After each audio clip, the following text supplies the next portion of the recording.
Saudara, kita beralih ke informasi lainnya. Komisi 1 DPR panggil Menkominfo dan Kepala BSSN untuk dimintai penjelasan bobolnya server pusat data nasional oleh serangan siber dan mengakibatkan gangguan banyak layanan publik.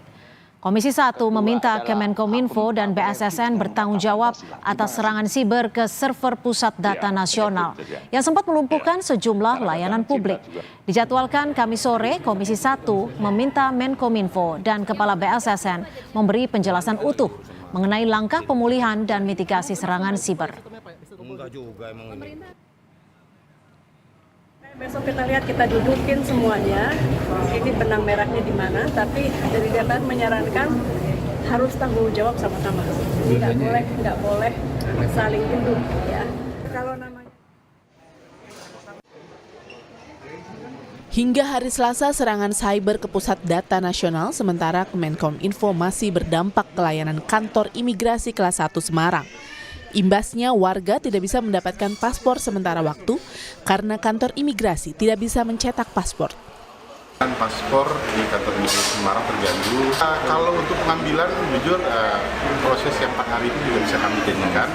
Namun kalau sudah datang ke kantor imigrasi untuk pengambilan, tapi memang paspornya belum selesai, nanti akan kami sampaikan kapan bisa diambil. Pada siang hari ini. Setelah sejumlah layanan publik sempat lumpuh pekan lalu, belakangan terkuak server PDN. Sementara di Surabaya terkena serangan ransomware Brain Cyber.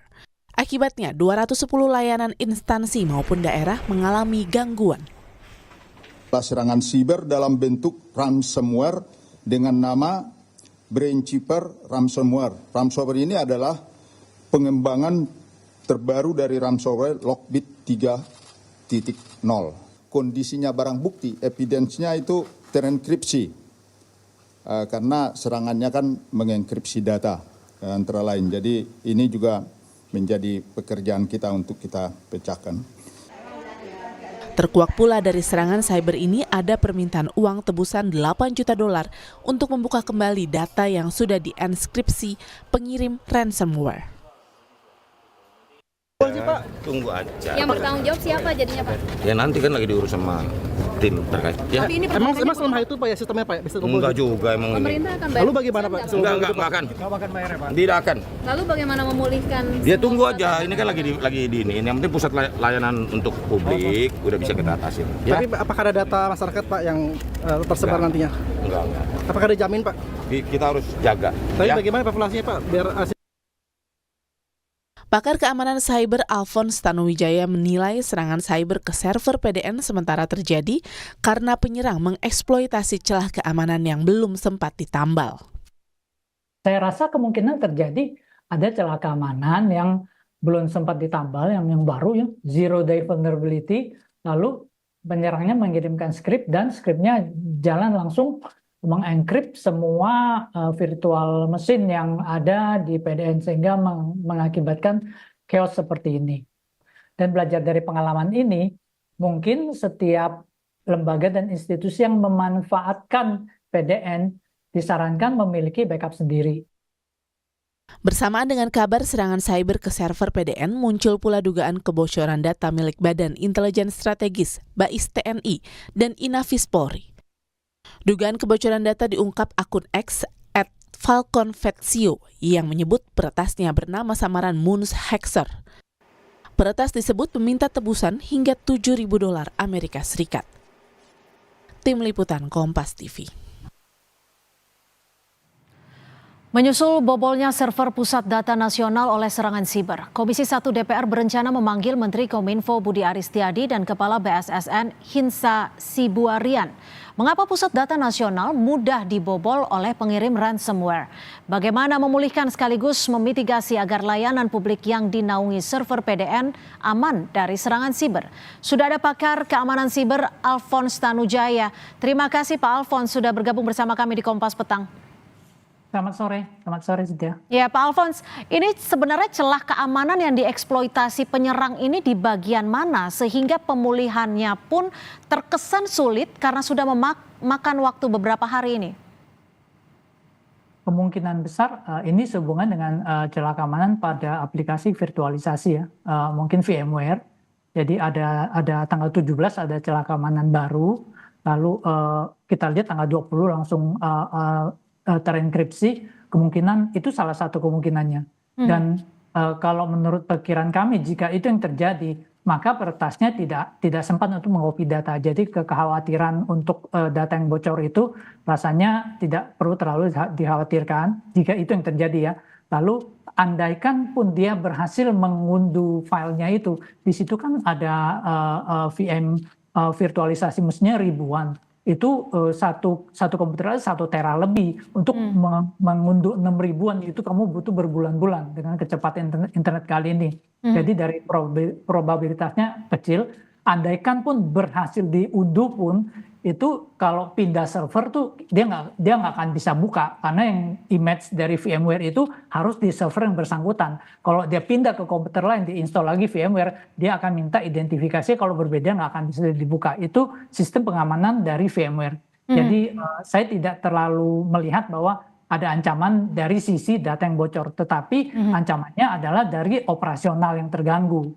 Dan ini memang sudah 5 hari dan kita lihat bahwa kita bisa, mungkin ada alasan, saya yakin Kominfo bukan berdiam diri, ini di belakang pasti setengah mati mencari dan mungkin ada hal lain yang kita tidak tahu apa yang sedang dilakukan, apakah ingin melakukan forensik atau sejenisnya supaya tidak terjadi lagi di kemudian hari. Tapi kalau Anda lihat apa yang terjadi saat ini akibat disaster recovery center-nya tidak berfungsi sehingga kebobolan, atau ada hal lain sehingga mitigasi yang pastinya sebelumnya mungkin sudah dilakukan Kemenkominfo tidak berjalan dengan baik?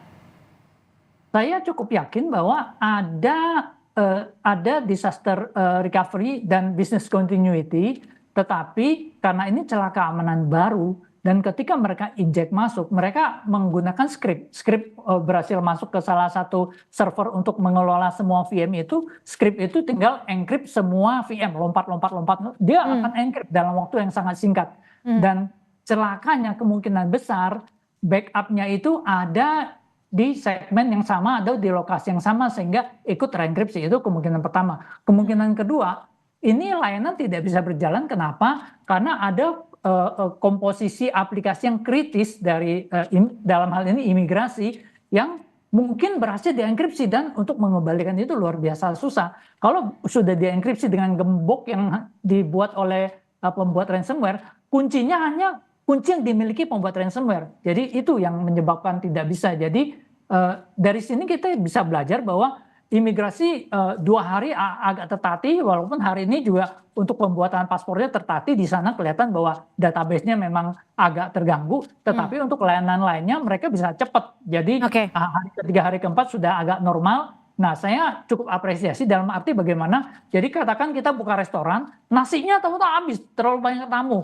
Masak nasi nggak mungkin lagi, harus kreatif, cari ke sebelah, ke warung nasi Padang, beli nasi, beli apa, pokoknya yang tamu nggak boleh merasa bahwa ada gangguan. Nah itu spirit itu yang harus dilakukan. Tapi tadi Anda menyebutkan kalau kebocoran data mungkin tidak terlalu menjadi bagian yang diresikokan saat ini. Tapi dampak-dampak yang sejatinya perlu dikhawatirkan oleh masyarakat itu apa sih, Pak Alphonse? Yang sekarang yang perlu dikhawatirkan adalah data yang dienkripsi itu, pemerintah sudah bilang kita nggak mau bayar, oke, udah dienkripsi udah pasti hilang, nggak ada kuncinya. Simpan datanya, jangan dihilangkan, disimpan. Saya yakin suatu saat dalam waktu 5 tahun lagi datanya akan bisa dekripsi karena perkembangan komputer udah luar biasa. Percayalah, 5 tahun sampai 10 tahun pasti akan bisa. Teknologi udah menuju ke sana, teknologi AI dan kuantum menuju ke sana. Bentar lagi enkripsi bisa dipecahkan.